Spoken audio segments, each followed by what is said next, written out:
네. 이제 신규 사업자가 알아야 할 세법 마지막 시간 원천세 한번 시작해 보도록 하겠습니다. 신규 사업자이시면 원천세 쪽은 어, 어떨까요? 관심이 좀 없으실 수도 있고, 직원을 고용하시는 경우나, 이렇게 다른 기타 소득을 지급하거나, 사업 소득을 지급하실 경우에는 또 원천세 지급을 하셔야 되기 때문에 관심을 또 가지실 수가 있는데요. 이제 한번 간단하게 시작을 해보도록 하겠습니다. 이게 세법 용어가 좀 다 어렵죠. 그래서 뭐 부가가치세도 그렇고 종합소득세도 종류가 너무 다양하고 원천세도 이름이 조금 어려운데요. 어, 시작을 해보도록 할게요.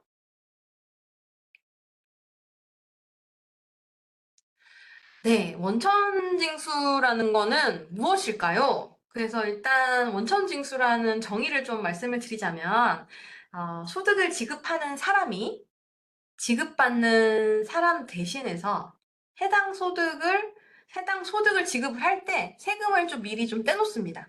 미리 공제를 하고 이를 이제 가세당국 정부에 납부를 하는 제도를 말을 하는데요.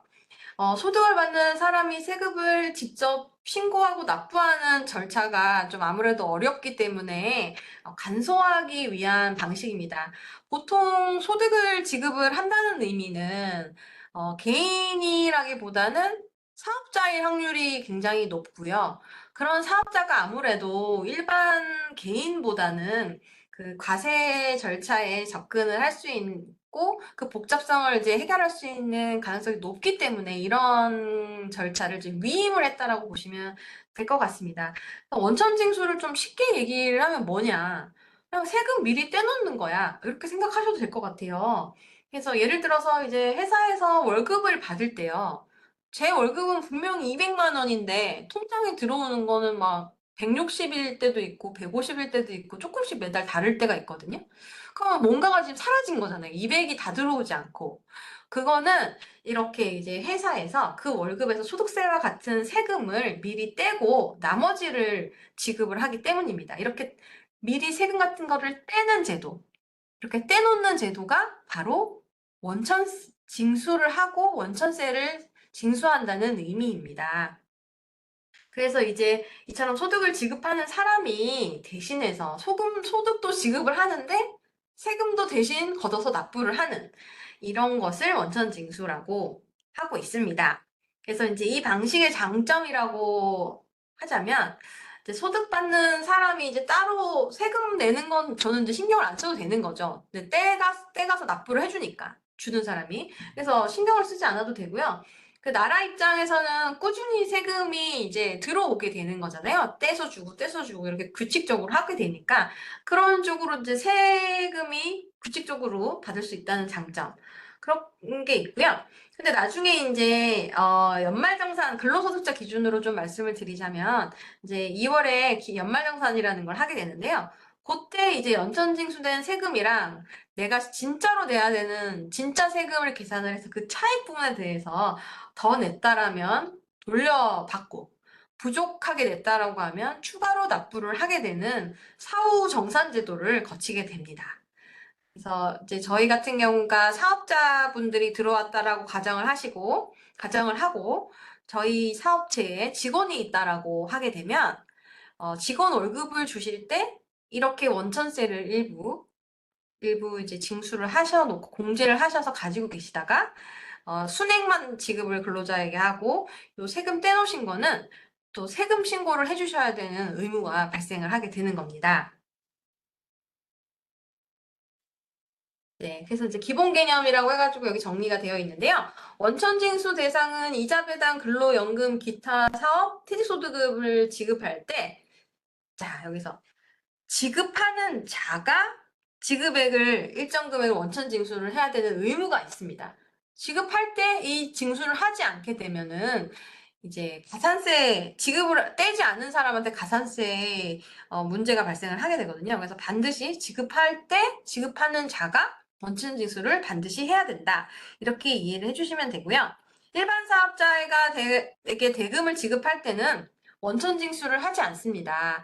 이제 그 대신에 왜냐하면 이제 상대방이 서로 이제 세금 계산서라든지 계산서들 증빙을 발행을 하고 있기 때문에 일반 사업자에게 돈 줄 때는 세금 계산서로 이 원천 징수 제도를 가 대체되기 때문에 원천 징수를 하지 않는다. 그렇게 이해를 해주시면 되고요. 원천 징수 금액은 각 소득별로 정해진 일정 금액 또는 일정 비율에 따라서 대금 지급과 동시에 언제 원천 징수를 하냐? 돈을 줄 때 바로 떼고 그 차익만 상대방에게 지급을 해야 합니다. 그럼 원천 징수 세율은 그럼 얼마를 징수를 해놔야 되나요? 이렇게 물어보실 수가 있는데요. 네, 원천 징수 세율은 이제 소득에 따라서 법으로 정해진 세율에 맞게 지급을 할 때 미리 공제를 해야 되는 세율을 말을 하는 건데 소득을 지급받는 사람이 직접 신고하기 전에 세금을 공제받는 방식으로 앞에서 설명드린 바와 같이 적용을 하게 되고요. 이 소득 유형에 따라서 원천 징수 세율은 이렇게 달라지게 됩니다.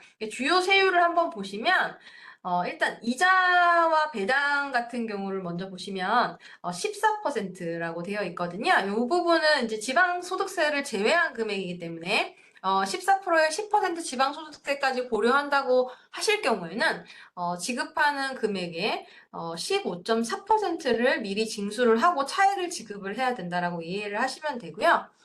비영업 대금의 이익 같은 경우에는 이제 25%, 이거는 이제 저희가 원래 대부업을 하는 업체가 아닌데 돈 거래가 발생을 한다. 그럴 경우에는 약간 이제 제재를 하기 위해서, 원래는 14%로 원천 징수를 하는데, 높은 세율로, 니네는 납부를 해라. 이렇게 돼서 이제 25%로 원천 징수를 하는 경우도 간혹 있다. 이 정도만 이해를 해주시면 좋을 것 같고요. 이제 근로소득자 같은 경우에는 이제 간이세액표라는 게 있습니다. 이제 국세청에서 이제 이렇게 좀 업데이트를 해주는 간이세액표가 있는데 그 간이세액표에 따라 그 소득 구간에 따라서 정해진 금액을 미리 징수를 했다가 이제 연말정산으로서 이제 향후에 정산하는 과정을 거치게 된다. 이렇게 이해를 해주시면 될 것 같고요. 사업소득 같은 경우는 아까 말씀드린 것처럼 세금계산서를 발행을 하는 일반 사업자 같은 경우에는 이게 원천 징수를 하진 않지만 여기서 말하는 사업소득이라는 건 이제 프리랜서 같은 경우입니다. 그래서 이제 프리랜서한테 개인적으로 사업소득 금액을 지급을 해야 될 경우가 있을 경우에는 3%, 지방소득세를 포함할 경우에는 3.3%를 떼고 공제를 해서 차액을 지급을 하고 이 3.3%는 원천세 신고를 해야 된다는 점. 그리고 기타 소득 같은 경우도 마찬가지인데요. 저희가 이제 사업을 하다 보면 이제 기타 소득을 지급할 경우도 있을 수가 있어요. 그럴 경우에는 소득 금액의 20%를 지방소득세 포함하면 22%를 떼고 차액을 지급을 한다. 제가 앞에서 말씀을 한번 드렸는데요. 그 건별 지급액이 12만 5천 원이 넘어갈 경우에는 그냥 이게 60%를 공제를 하고 거기에 22%를 곱하는 거기 때문에 그냥 단순하게 12만 5천 원이 넘어갈 경우에는 8.8%를 실무적으로는 떼면은 그게 딱 맞게 되거든요. 그래서 이제 저는 쉽게 설명드릴 때는 기타소득에 대해서는 이렇게 설명을 드리기도 합니다. 단순한 기타소득일 경우에는 이렇게 설명을 드리고요. 기타소득이 공제 부분이 조금 까다롭기 때문에 제가 한 번 더 말씀을 드렸습니다. 넘어가고요. 그러면은 이제 원천 징수 시기는 언제인지 또 궁금해 하시는데요. 원천 징수 같은 경우에는 소득이 지급될 때마다 이루어져야 하고요. 소득의 종류에 따라서 원천 징수 시점이 조금씩 다를 수는 있어요.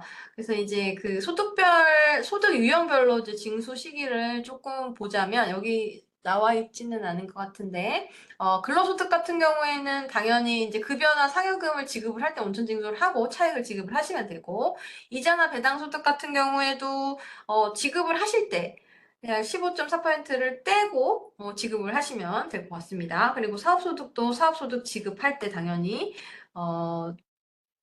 세금계산서를 발행하지 않는다는 가정하에 3.3% 떼고 지급을 하시면 될 것 같습니다. 그리고 기타 소득 같은 경우에는 실제로 이제 지급되는 날 이제 떼고 차익을 지급을 하게 되는 건데요.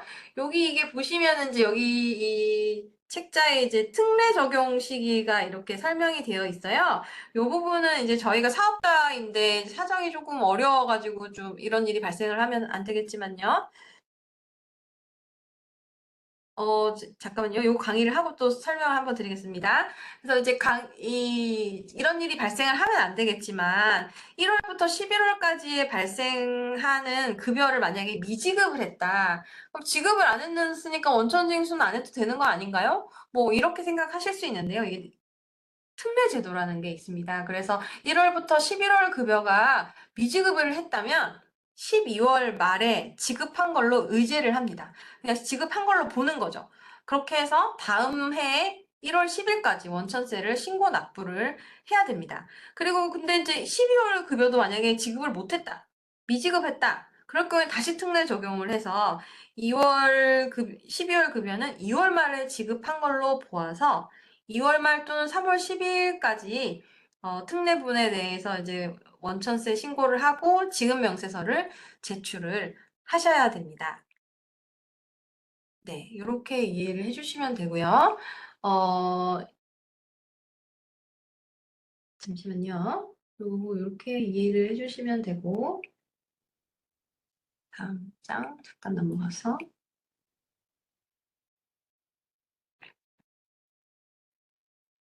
지금 질문 주신 게 일용 근로자가 일당 8만 원인데 당일 지급 원칙이지만 2일 합산 지급 시 16만 원을 지급하지 않고 16만 원에 15만 원에 6%를 곱하고 55%에서 330을 공제하고 이거를 지급해야 하나요? 라고 질문을 주셨는데 일용 근로자 같은 경우에는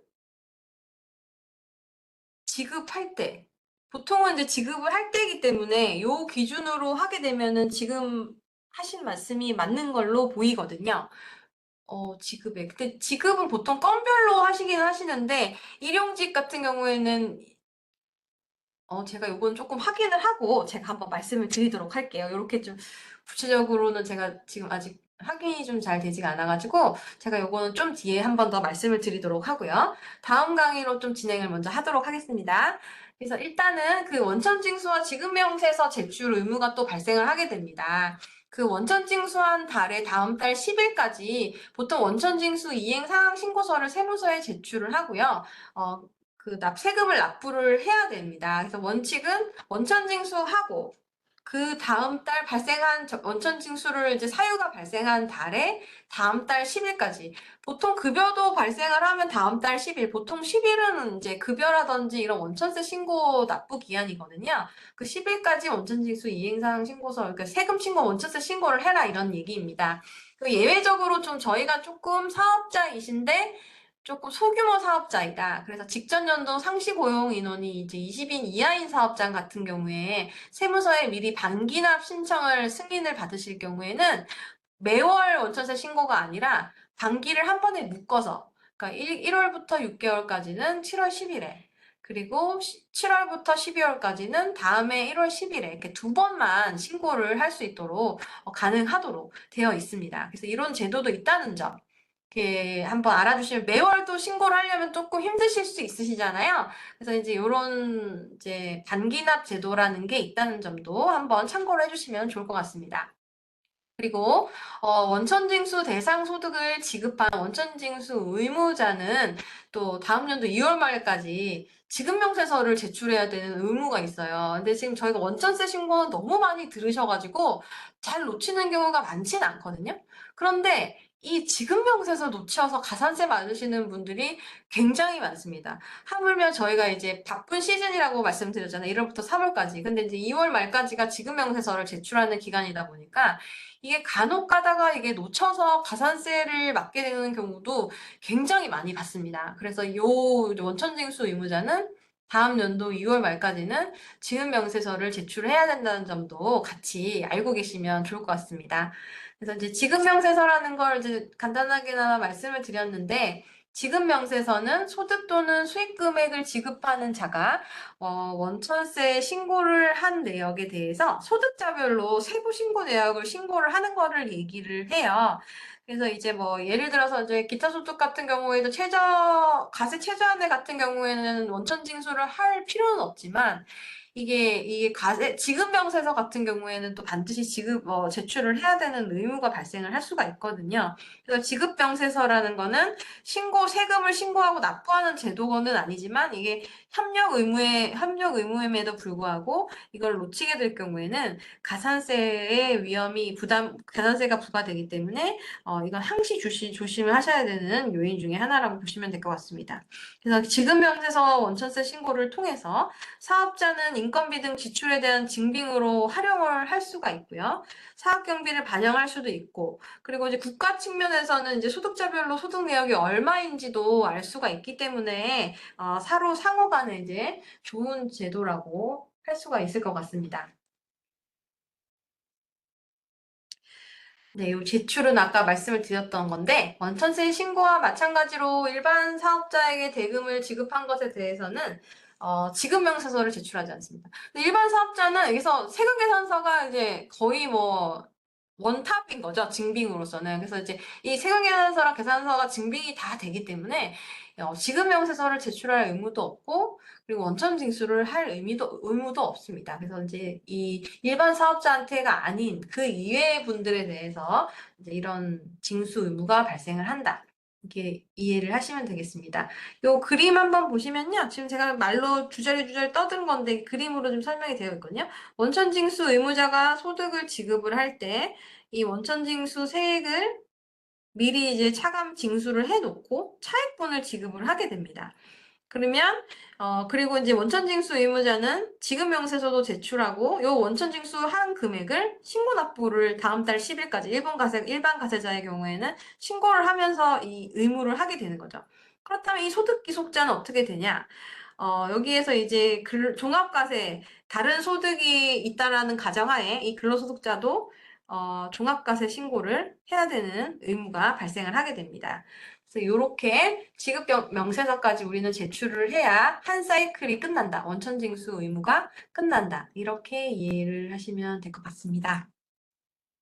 네.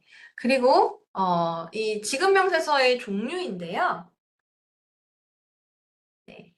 간이지급 명세서는 일정 기간 지급한 내역에 대해서 일용직이라든지 사업소득, 기타 소득에 대해서는 매월 다음 달 말일까지, 그리고 상용 근로자 같은 경우에는 반기가 속하는 다음 달 말일까지 이렇게 지급 명세서를 제출하셔야 되고, 연간 지급하는 게 있습니다. 이제 이자 배당 기타 소득 여기서 좀 보시면 이제 잊어버릴만 한데 이제 소득 신고를 했는데 다음해 2월 말에 이 이자 배당 기타 소득 관련된 지급 명세서를 반드시 제출해야 되거든요. 이 부분도 가산세가 있기 때문에 놓치지 말고 한번 올해 만약에 이런 이자 배당 기타 소득에 대한 원천 징수를 하셨으면 다음 연도 2월 한참 잊어버릴 때잖아요. 근데 잊어버릴 때 2월 말쯤에 꼭 해당 지급 명세서를 제출을 해야 된다는 점을 한번 말씀을 드리겠습니다. 여기 이제 제가 앞에서 말씀 한번 드리고 넘어갔던 부분인데요. 이제 제출 시기가 정리가 되어 있습니다. 그래서 이제 요 지출 시기마다 좀 제출해야 되는 부분이 많은데요. 이제 뭐 근로퇴직 사업소득은 다음 연도 3월 10일까지 뭐 제출을 해라. 뭐 일용 근로자 또 언제까지고 간이지급 명세서라는 건 근로소득에 하나는 건데 언제까지 신고를 해야 된다. 뭐 이렇게 정리가 다 되어 있습니다. 이자 배당은 제가 말씀드렸던 것처럼 다음 연도 2월 말까지. 그래서 기한 내에 제출하지 않거나 불분명하다거나 사실과 다른 경우를 제출을 했다든지 이런 불이행할 경우에는 1%에 대한 가산세가 결정세액에 대해서 가산해서 징수가 되니까 가산세 또 조심을 한번 해주시면 좋을 것 같습니다. 네, 여기 이제 원천징수 불이행 시 제재 요 가산세 계산하는 방법인데요. 이제 미납세액의 3%가 이제 가산세가 붙게 되고요.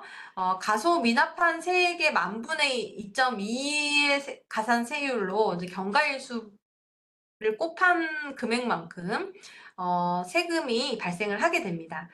다만 이제 그 캡이 있는데요. 이게 무조건 이렇게 경가일수가 다 넘어가는 만큼 이렇게 납부를 하라 그러면 너무 가산세 부담이 크잖아요. 그래서 이제 고지까지 기간에 해당하는 금액의 10%까지 캡은 있습니다. 10%를 넘지는 못하고 최대 가산세는 납부 기한의 다음 날부터 고지일까지 해당하는 그 가산 금액의 10% 금액까지만 가산세는 부과된다. 그리고 이제 원천 징수 제외되는 금액은요. 가세 최저한 적용 아까 가세 최저한 얘기를 말씀드렸었는데 가세 최저한이 적용이 되는 기타 소득이 건별로 5만 원 이하라든지 소액부 징수에 저희가 예금 통장 이자 보시면은 1,000원 이하 이자가 뭐 잊어버릴 만하면 뚝 들어오고 몇백 원 들어오고 막 500원 들어올 때 있고 600원 들어올 때 있고 막 이런 경험을 하신 적도 있으실 것 같은데요. 이렇게 이제 1,000원 미만일 경우에는 은행에서도 원천 징수하지 않습니다. 그래서 이제 그냥 그 돈을 다 주고 1,000원이 넘을 경우에만 은행에서 이제 원천 징수를 하셔서 이제 은행에서도 납부를 하시게 되거든요. 네, 그렇게 된다는 점 알아두시면 좋을 것 같습니다. 그럼 원천 징수 의무자는 누구냐? 앞에서 저희가 한번 살펴봤던 개인 사업자와 법인 사업자 모두 원천 징수 의무가 발생을 하긴 합니다. 그래서 이제 그 개인 사업자 같은 경우는 조금 나누어 살펴볼 수 있는데요. 내가 개인 사업자로서 혼자 사업을 하고 있다. 직원이 없어요. 그럴 경우에는 당연히 근로소득 원천징수 의무가 없겠죠. 왜냐하면 개인 사업자 같은 경우에는 그 남는 돈이 저의 사업소득이라고 했잖아요. 그렇기 때문에 내가 나중에 종합소득을 함으로써 이거를 정산을 하면 끝나는 거기 때문에 근로소득 원천징수 의무는 없습니다. 단 이제 직원이 있게 되면은 당연히 이제 원천징수 급여를 지급하게 되기 때문에 원천징수 의무가 발생하게 되고요. 개인이 사업을 하다가 기타 소득, 사업소득, 일용근로자 근로소득을 지급할 때에는 원천징수 의무가 발생을 하게 됩니다. 그리고 법인 사업자는 당연히 이제 원천징수 의무가 있다. 이렇게 이해를 해주시면 좋을 것 같습니다. 이 원천징수 일정표인데요. 이게 그냥 한번 참고 삼아서 아까 그 스케줄표처럼 언제 뭐를 해야 되고 언제는 지급명세서를 제출해야 되고 이걸 한번 정리를 한 표이거든요. 그래서 이 표도 한번 봐주시면 좋을 것 같습니다. 참고로 한번 일정표 보시면 좋고요. 다음으로 이제 원천징수 실무입니다. 이 원천징수 실무 부분도요, 홈택스에 굉장히 잘 나와 있거든요. 그래서 이제 홈택스에서는 이렇게 복잡한 신고 서식을 이렇게 하나하나 따라가면서 적는 게 아니고 그 서식을 작성하라는 홈택스 흐름대로 따라가면 이 서식을 채워지게 됩니다. 그래서 홈택스에서 한번 원천세 신고를 그렇게 많지 않으시다면 한번 해보시는 것도 도움이 될 것 같아요. 근데 일단은 지금은 저는 이제 신고서 기준으로 한번 말씀을 드리겠는데요. 이제 신고 구분을 여기를 한번 보시면 이 신고는 이제 매월 신고이고요. 아까 반기납 승인 받으면 반기가 가능하다고 말씀드렸잖아요. 그러면 이제 반기납에 동그라미를 치시면 되고요. 그다음에 원천세 신고가 잘못됐을 경우에는 이제 수정 신고가 들어가겠죠. 그때는 이제 수정 신고 부분에 이제 동그라미가 치면 되고, 그리고 이제 매월 급여 신고를 했는데 이제 연말정산을 하는 달이다. 그럴 땐 연말에 이제 동그라미가 되면 됩니다. 그리고 이제 소득 처분이라든지 환급 신청 이렇게 해당 부분이 있으면 신고 구분을 조금 표시를 해주면 좋고요. 요 기속 연월이랑 지급 연월이 있는데요. 보통이 이제 기속 연월이라는 거는 급여소득을 기준으로 말씀을 드리면 이제 2000년 6월에 발생한 근로소득인데 간혹 가다가 당월 지급을 하지 않고 차월에 10일날 지급을 한다거나 차월에 5일에 지급한다거나 당해 달에 지급하지 않는 그런 회사도 있어요. 그러면 이제 기속연월은 6월이지만 지급은 7월에 했기 때문에 기속연월과 지급연월이 이렇게 차이가 나게 이렇게 표시를 하게 됩니다. 그러면 이제 지급을 했을 경우에 저희가 보통 원천징수를 하기 때문에 지급건에 대해서 저희가 하면 된다. 이렇게 이해를 해주시면 될 것 같습니다. 그리고요. 그리고 이제 이게 구체적인 부분인데요. 저희가 이제 근로소득이 발생을 할 수도 있고, 퇴직소득이 발생을 할 수도 있고, 사업소득 그 3.3에 대해서 이제 발생을 할 수도 있고, 기타 소득, 연금소득 이런 부분이 있는데요. 이 부분에 대해서 소득을 얼마를 지급을 했는지 이렇게 여기 빨간 부분 표시되어 있는 부분에서 이제 기재를 하시면 되고요. 여기서 이제 징수세액을 이렇게 기재를 이제 하시면 됩니다. 그래서 뭐 여기에 간이세 금액이 표시가 돼. 간이세액 같은 경우에는 간이세율표에 따라서 저희가 징수를 한 금액을 쓰면 되고, 연말정산은 제대로 이제 저희가 2월 달에 정산을 했을 경우에 이제 환급액이 여기는 발생을 했네요. 이게 이제 환급액이 작성이 되게 되고요. 그래서 저희가 근로소득으로는 연말정산까지 했더니 환급받을 금액이 55만 원이 발생하는 회사입니다. 그리고 이제 퇴직자가 발생을 했나 봐요. 그래서 퇴직자가 발생을 해서 여기에 대해서 이제 660만 원에 대해서는 퇴직소득으로 이제 원천 징수를 할 예정이다. 이렇게 해서 이제 표시를 해준 거고요. 그다음에 기타 소득도 발생을 해서 기타 소득에 대해서도 원천 징수를 했다는 의미고, 이자 소득에 대해서도 이렇게 원천 징수를 했다. 이렇게 이 표로 봤을 때 신고 서식으로 보면 그런 정보가 담겨 있습니다. 여기에서 한 번 또 짚고 넘어갈 점이 이게 환급액이 발생했을 때는 어떻게 하느냐인데요. 환급액이 발생을 하는 경우에는 보통은 우리가 이번 달에 연말정산할 경우에 환급액이 발생할 경우가 많고, 그 이외에는 원천 징수를 하면 다 납부 베이스예요. 그러다 보니까 여기에 보시면 이 밑에 칸에 이런 기재하는 칸이 있는데요. 이게 일반 환급으로 받을 것인지, 아니면은 여기 이제 그 조정 대상 환급 대상 금액이라고 해가지고, 조정 환급이라는 거는 납부할 세액과 환급받을 세액이 있으면 서로 이렇게 상계해서 납부세액을 산정을 하겠다. 이런 의미로 제가 표시를 하게 되는 부분이거든요. 그래서 이렇게 의사 표시를 하면 환급받지 않고 내가 납부할 세액에서 까주는, 그렇게 신고 표시를 하게 되는, 이런 것도 실무상으로 보실 수 있을 것 같습니다. 그다음에 간이지급 명세서인데요. 근로소득에 대해서 이제 이런 양식으로 저희가 신고를 하고 있습니다. 그래서 이제 이 간이지급 명세서는 이제 신고 의무가 있다는 점 잊지 마시고요. 제가 그리고 그 질문하신 부분을 제가 지금 아까 정신없어서 제대로 못 봤는데, 16만 원 2일 합산 지급 시 16만 원 지급하지 않았다는 말씀은 공제를 하고 지급해야 되냐는 걸 물어보신 거죠? 네, 그래서 이제 이게 아무래도 지급할 때 원천 징수를 하시는 부분이기 때문에 아무래도 16만 원에 대해서 아까 그 산식에 따라서 이걸 공제를 하고 지급을 하시는 게 좋을 것 같습니다. 네.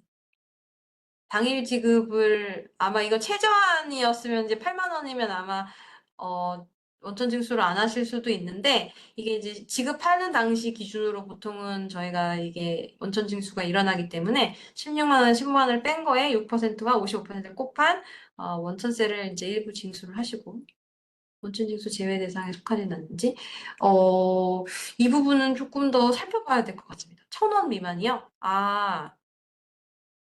그거는 가세 최저한을 말씀하시는 거죠? 이 부분은 제가 좀 원천세 부분은 좀 한번 살펴봐야 될 것같아요. 그 보통 은행 같은 경우에는 지금 말씀하신 게 맞는 것 같거든요. 왜냐하면 은행에서는 1,000원 미만 같은 경우는 소액부 징수라고 해가지고 징수를 하지 않아요. 그래서 이제 330원이 맞다라고 하면 소액부 징수, 그 부분에 대해서는 가세하지 않을 수도 있는 것 같은데, 사실 제가 지금 명확하게 이런 케이스를 본 적은 없어가지고 일반 명확하게 답변을 드리기는 조금 어려울 것 같은데, 한번 제가 이 부분은 한번 알아보고 또 말씀을 또 드리도록 할게요. 네.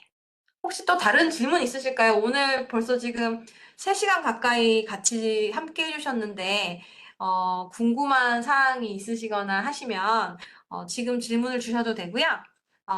나중에 이제 다른 방법으로 저한테 질문을 주시면 답변을 또 드릴 수 있도록 하겠습니다. 네. 추가 질문 없으실까요?